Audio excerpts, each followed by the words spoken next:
Assalamualaikum warahmatullahi wabarakatuh semuanya. Kali ini saya mau membuat video, mau ngebahas bagaimana cara bekerja ke Australia khusus untuk teman-teman yang umurnya sudah di atas 30 tahun. Karena tadi video saya sebelumnya dengan teman saya Fani itu kita ngebahas tentang bagaimana cara bekerja ke Australia untuk teman-teman yang umurnya di bawah 30 tahun. Ya, sekarang ini kita bahas tentang apa namanya, visa untuk teman-teman yang umurnya di atas 30 tahun. Ya, langsung saja. Jadi ada beberapa cara sih untuk bisa ke Australia untuk bisa bekerja.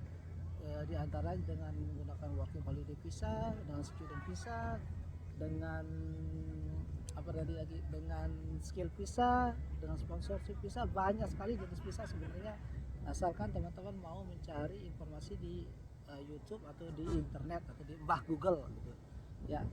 Tapi saat ini saya akan membagi pengalaman saya sesuai dengan pengalaman saya sekarang ini, yaitu dengan student visa. Jadi untuk teman-teman yang mau datang ke Australia tapi dia tidak bisa mengapply working holiday visa karena umurnya sudah di atas 30 tahun, itu caranya bisa datang ke Australia dengan apply student visa gitu. Jadi dengan student visa ini kita bisa bekerja ke Australia secara resmi dan secara kita dengan visa ini kita bisa mendapatkan izin tinggal dan bekerja di Australia gitu, selama visa student kita gitu. Nah, untuk apply visa student ini sendiri ada dua cara, ada yang onshore dan offshore. Jadi offshore itu maksudnya kita apply dari Indonesia. Nah, nanti kita berangkat ke Australia ketika visa sudah approve atau granted. Nah, tapi yang saya lebih sarankan ke teman-teman untuk yang khusus yang umurnya udah 30 tahun ke atas itu apply visa studentnya itu onshore gitu. Jadi caranya teman-teman apply turis visa dulu, nanti ketika turis visanya approve ya teman-teman datang ke Australia untuk berlibur. Nah, nanti setelah sampai Australia itu teman-teman bisa apply student visa gitu, dimana dengan student visa ini nanti teman-teman bisa bekerja di Australia gitu. Jadi kalau ada teman-teman yang bertanya lagi bagaimana cara datang ke Australia dengan untuk bekerja di Australia, ya jawabannya dengan student visa atau dengan working holiday visa atau dengan visa-visa yang tadi saya sudah sebutkan. Tinggal teman-teman mau enggak mencari informasi gitu. Terus untuk apply turis visa, nanti pasti ada pertanyaan nih, bagaimana cara apply turis visa teman-teman ya. Untuk apply visa turis itu simpel sekali teman-teman. Caranya ada di internet, ada di YouTube. Teman-teman bisa cari informasi di YouTube bagaimana cara apply-nya. Terus untuk berapa lama kira-kira antara apply untuk visa keluar ya.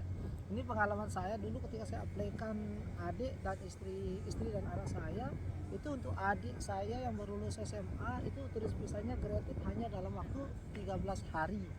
Dan istri saya granted dalam waktu 1 bulan.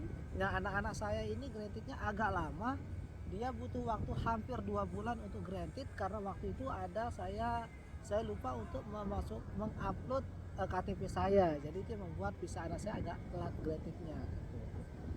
Terus apalagi nih, apakah student visa bisa nabung enggak ini, apakah biaya sekolah bisa cover dengan kerjaan kita sebagai student visa atau apakah nih kita bisa nabung enggak gitu. Jadi pertanyaan seperti ini banyak sekali ditanyakan oleh teman-teman ya. Dengan student visa itu kita tidak hanya bisa membayar biaya sekolah kita sendiri, tapi kita juga bisa nabung untuk memulai bisnis nanti ketika kita pulang ke Indonesia. Jadi dengan visa student ini kita tidak hanya bisa mengcover biaya hidup dan biaya sekolah kita di Australia, tapi juga kita bisa menabung gitu teman-teman.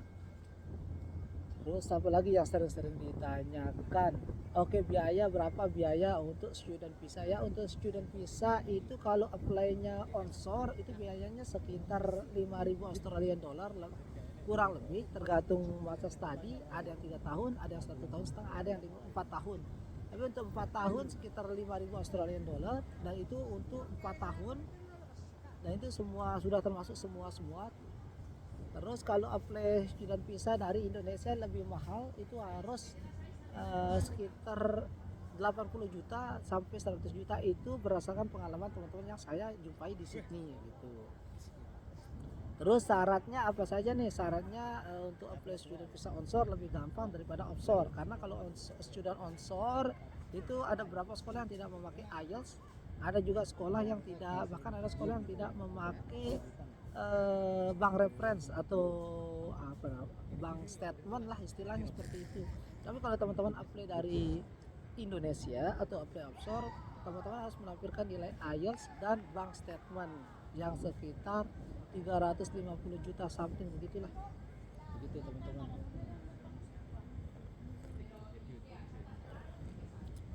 Nah itu aja mungkin dari saya. Sebelum saya tutup, saya mau, ya teman-teman, ya ini pemandangan di sekitaran tempat saya bikin video tadi. Kita coba. Nah ini kalau di rumah ini sepertinya sudah dibikin sambal kering, tapi di sini mereka hidup bebas tanpa harus khawatir untuk dibikin apa namanya sambal goreng. Ini pemandangan di sini. Lihat, kita ini berada di sebelahnya Opera House. Kita coba turun. Ya ini depannya pantai. Ya ini Opera House-nya pas di sebelah kiri kita ya.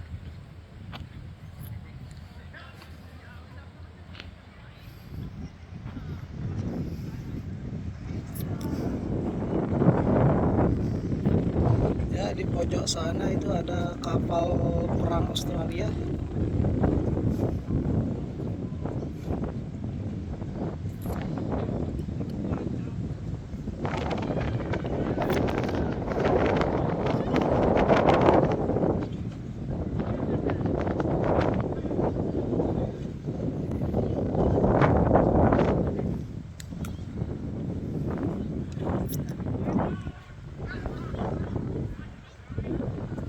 Ya untuk teman-teman yang mau ke Australia, jangan takut untuk datang ke sini. Ini kita walaupun liburan ke sini, alhamdulillah masih bisa saving lumayan.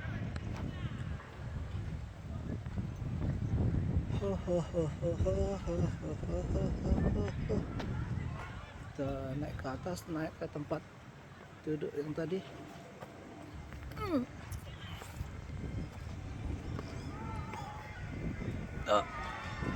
Gimana nih, pulang atau gimana?